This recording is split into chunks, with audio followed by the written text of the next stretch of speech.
So guys, movie की starting में हम मार्टिन नाम के एक लड़की को देखते हैं जो कि मिस्टर नाम के एक आदमी के साथ गाड़ी से जा रहा होता है। यहाँ पर वो बताता है कि हम सब लोग मिस्टर के रूल को ही फॉलो करते हैं वरना हम सबको मार दिया जाएगा। और गाइस, फिर हमें मार्टिन का पास दिखाया जाता है जहाँ पर उसके डैड गाड़ी ठीक कर रहे होते हैं क्योंकि वो लोग वहाँ से निकलने ही वाले थे कि तभी उनका डॉग बाहर चला जाता है जिसका पीछा करते हुए मार्टिन भी बाहर जाता है। और उसी समय मार्टिन के घर का दरवाजा भी बंद हो जाता है और उसे अपनी माँ की चीखें सुनाई देती हैं जो कि उसे भागने के लिए कह रही होती है, लेकिन मार्टिन ऐसा नहीं करता है और मॉम को बचाने के लिए वो घर की तरफ दौड़ता है कि तभी एक आदमी उसे पकड़ लेता है और चुप रहने के लिए कहता है, जो कि कोई और नहीं बल्कि मिस्टर होता है। फिर मिस्टर मार्टिन के साथ घर के अंदर पहुंच जाता है तो वो देखता है कि मार्टिन की मॉम मर चुकी है और उसके डैड की हालत भी बहुत ज्यादा खराब है। और फिर जब वो ऊपर चेक करता है तो उसे वहाँ पर वैम्पायर दिखाई देता है जो कि अचानक से उसके सामने आ जाता है, लेकिन मिस्टर उसकी गर्दन पर एक लकड़ी से अटैक कर देता है, जहाँ इसके बावजूद वो वैम्पायर अपनी गर्दन से लकड़ी को निकाल लेता है और उसका सामना करने लग जाता है, जिससे कि मिस्टर उस पर एक फावड़े से अटैक करके उसे वहीं पे गिरा देता है और उसे मारने की कोशिश करता है, लेकिन वो वैम्पायर उसे धक्का देकर दूर कर देता है। और उसके बाद मिस्टर उस वैम्पायर के सीने पर एक नुकीली लकड़ी से अटैक कर देता है और मार्टिन से उस लकड़ी पर हथौड़े से वार करने के लिए कहता है, जिससे कि वो वैम्पायर मर जाएगा।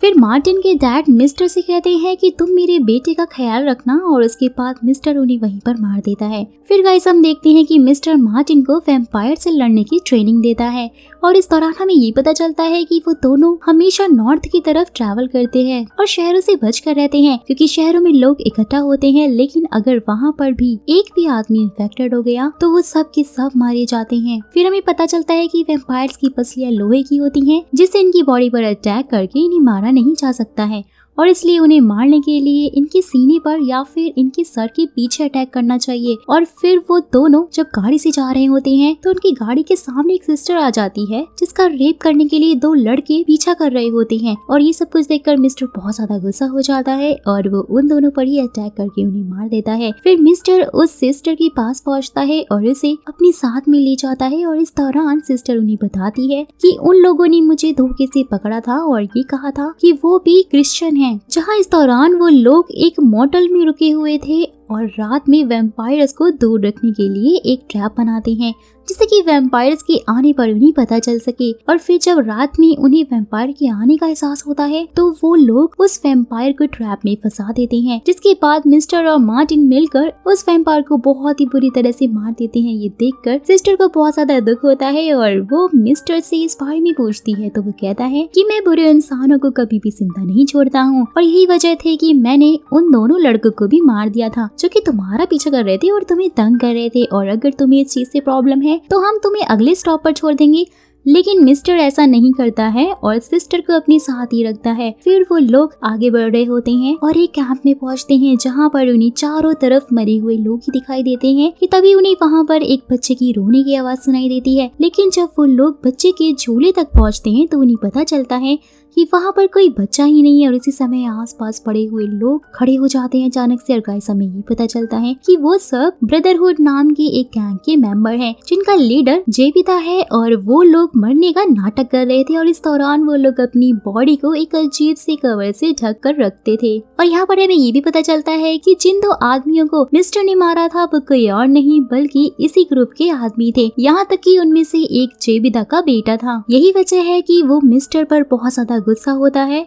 और इसलिए वो मार्टिन और सिस्टर को अपने पास रखने का फैसला करता है। और क्योंकि मिस्टर वैम्पायर्स को मारता था और जेबिता को लगता था कि वैम्पायर्स भगवान के लिए काम करते हैं जिससे कि वो पृथ्वी पर दोबारा शांति ला सके, और इसलिए जेबिता मिस्टर को एक ऐसी जगह पर ले जाता है जहाँ पर वैम्पायर्स होते हैं और फिर एक जलती हुई मशाल के साथ उसे वहीं पर छोड़कर वहाँ से चला जाता है। और फिर जब वैम्पायर मिस्टर पर अटैक करता है तो वो उसकी दांतों से अपने हाथ को खोल देता है और जलते हुए मशाल के टुकड़ों उस वैम्पायर को मार देता है और बाकियों का भी सामना करने लगता है। और वहीं दूसरी तरफ जब मार्टिन को होश आता है तो उसके पास जेबिता आता है और उसे पानी लाने के लिए भेजता है और इसलिए सिस्टर उसे अपने गले में पहना हुआ क्रॉस दे देती है और अपना ख्याल रखने के लिए कहती है। और फिर जब मार्टिन वहाँ से जा रहा होता है तो जेबिता उसे कहता है कि तुम भागने की कोशिश मत करना क्योंकि अंधेरा होते ही वैम्पायर्स तुम पर अटैक करके तुम्हें मार देंगे। जिसके बाद मार्टिन उस जगह पर पहुँचता है जहाँ पर जेबिता ने मिस्टर को छोड़ा था, लेकिन लेकिन वो उसे वहाँ पर नहीं मिलता है, जिससे कि मार्टिन को ऐसा लगता है कि शायद मिस्टर मर चुका है और इसलिए वो अपनी गाड़ी तक पहुँचता है। लेकिन गाड़ी लॉक होती है कि तभी उसे एक वैम्पायर दिखाई देता है जो कि उसे देख लेती है, तो इसलिए वो उसका सामना करने के लिए भी तैयार हो जाता है। लेकिन डिक्की के अंदर बैठा हुआ मिस्टर उसे भी डिक्की के अंदर खींच लेता है, जिससे उसे ये पता चलता है कि वो अभी मरा नहीं है बल्कि जिंदा है। फिर मिस्टर उस वैम्पायर को कुचलने की कोशिश करता है, लेकिन वो गाड़ी के ऊपर चढ़ जाती है, जिससे कि मिस्टर उसे एक पेड़ की हेल्प से मार देता है। फिर वो लोग एक टाउन में पहुंचते हैं तो वहाँ पर उन्हें एक प्रेग्नेंट लेडी मिलती है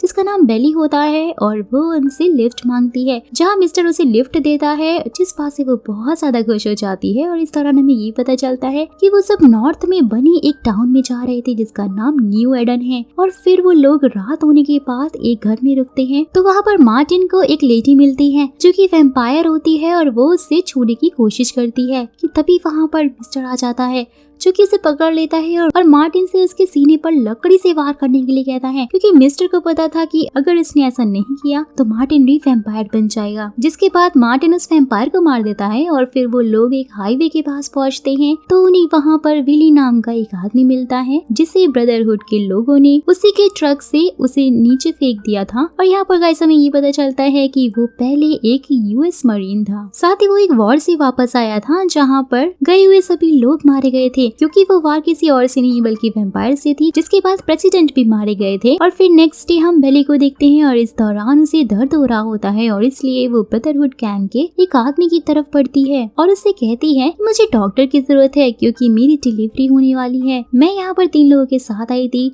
लेकिन उन्होंने मेरी कोई भी हेल्प नहीं की है। और इससे पहले कि वो आदमी कुछ समझ पाता, विली उस आदमी पर अटैक कर देती है जिससे कि वो बेहोश हो जाता है। और इससे हमें ये पता चलता है गाइस कि बेली नाटक कर रही थी। और फिर वो लोग उसके पास मौजूद ब्रदरहुड के ड्रेस को चुरा लेते हैं। और यहाँ पर ये चीज भी क्लियर हो जाती है कि अमेरिका में वैम्पायर्स को फैलाने वाला कोई और नहीं बल्कि ब्रदरहुड गैंग ही है। और क्योंकि उन्होंने वैम्पायर से भरे हुए प्लेन को गिरा दिया था और इसलिए वो लोग ब्रदरहुड के अड्डे पर पहुँचते हैं और उनकी लीडर सैविदा को शूट कर देते हैं। फिर मिस्टर उससे सिस्टर के बारे में पूछता है तो वो बताता है कि वो तो भाग गई है और इसके बाद सैविदा के साथियों को नेक्ट करके वहाँ से भगा देते हैं और जाबिता को वहीं बांधकर उसकी बॉडी पर घाव कर देते हैं, जिससे कि वैम्पायर्स उसके खून को सूंघकर उसकी तरफ अट्रैक्ट होंगे। जिसके बाद वो वहाँ से चले जाते हैं और फिर एक टाउन में पहुँचते हैं जहाँ पर वैम्पायर्स नहीं होते हैं। और इस दौरान जब रात में टाउन में पार्टी हो रही होती है तो वहाँ पर मार्टिन को सिस्टर मिल जाती है, जिससे कि वो काफी ज्यादा खुश हो जाता है। लेकिन तभी वहाँ पर हेलीकॉप्टर से वैम्पायर्स को गिरा दिया जाता है जो कि सभी लोगों पर अटैक करने लग जाते हैं, जिससे देखते ही देखते पूरे टाउन में हड़कंप मच जाती है। और इसी दौरान विली को उसकी मॉम भी मिल जाती है, लेकिन गोली लगने की वजह से वो मर चुकी होती है। और फिर नेक्स्ट मॉर्निंग वो लोग वहाँ से निकल जाते हैं, लेकिन कुछ दूर चलने के बाद उनकी गाड़ी खराब हो जाती है, जिससे कि वो लोग पैदल ही आगे बढ़ रहे होते हैं और एक जंगल में पहुंच जाते हैं। और यहाँ पर उन्हें कोई भी वैम्पायर नहीं मिलता है। जिसके बाद वो लोग जब ट्रैप बिछाकर आराम कर रहे होते हैं कि तभी वहाँ पर वैम्पायर्स अटैक कर देते हैं, जहाँ सब लोग अपनी जान बचाने के लिए भागते हैं। लेकिन सिस्टर बूढ़ी होने की वजह से नहीं भाग पाती है और वो खुद को गन से शूट कर लेती है। जिसके बाद वो लोग आगे बढ़ते हैं तो उन्हें एक बस मिलती है जो कि पूरी तरह से खाली थी, लेकिन उसके बावजूद भी मिस्टर उसे सुरक्षित करता है। फिर बेली सब लोगों को अपने बच्चे को दिखाती है जो कि उसे लात मार रहा होता है और इस चीज से सब लोग बहुत ही ज्यादा खुश हो रहे होते हैं। फिर नेक्स्ट डे मिस्टर सबको जगाता है क्योंकि विली वहाँ से गायब। फिर जब वो लोग चारों तरफ उसे ढूंढते हैं तो उन्हें नीचे खून दिखाई पड़ता है कि तभी ऊपर से विली की डेड बॉडी गिरती है, जिसकी कंडीशन गाइस बहुत ज्यादा खराब थी। तो उसकी कंडीशन देखकर मिस्टर समझ जाता है कि ये वैम्पायर कोई आम वैम्पायर नहीं है बल्कि बहुत ही समझदार है, क्योंकि वैम्पायर किसी को इस तरह से नहीं मारते हैं। जिसके बाद वो लोग न्यू एडन के लिए आगे बढ़ रहे होते हैं और रात होने के बाद एक जगह पर कैंप लगाकर बैठ जाते हैं कि तभी उन्हें वहाँ पर वैम्पायर के होने का एहसास होता है कि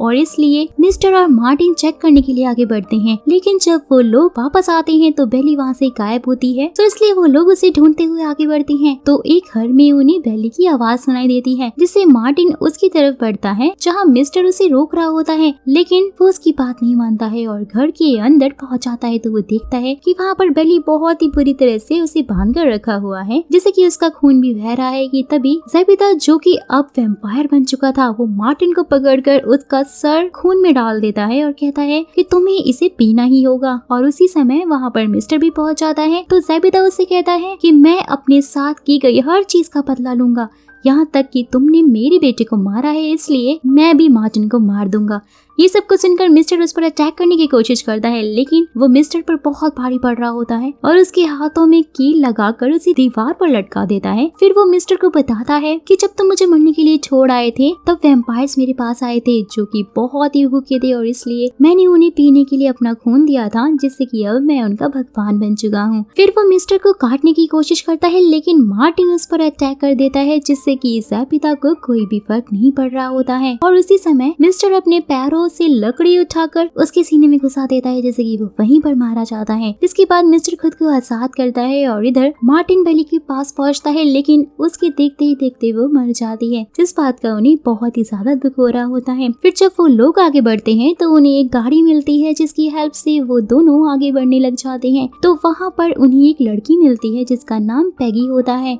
और वो उन्हें खाना भी खिलाती है। फिर रात में जब वैम्पायर्स उनकी तरफ बढ़ने लग जाते हैं तब पैगी उसे अपनी एरोगन से शूट करने की कोशिश करती है, लेकिन वो नहीं मरते हैं, जिससे कि मार्टिन बाहर जाकर उस वैम्पायर को मार देता है और फिर वो दोनों ही बहुत सुकून से सो जाते हैं। लेकिन जब वो सो के उठते हैं तो मार्टिन को मिस्टर कहीं भी दिखाई नहीं दे रहा होता है, जिस बात से वो बहुत ही ज्यादा हैरान हो जाता है कि मिस्टर उन्हें छोड़कर चला गया है, क्योंकि वो समझ चुका था कि अब मार्टिन अकेला नहीं है। जिसके बाद मार्टिन गाड़ी लेकर पैगी के साथ न्यू एड में पहुंच जाता है। एंड गाइस, यहीं पे मूवी का दी एंड हो जाता है। मुझे कमेंट करके जरूर बताइएगा कि आपको स्टोरी कैसी लगी।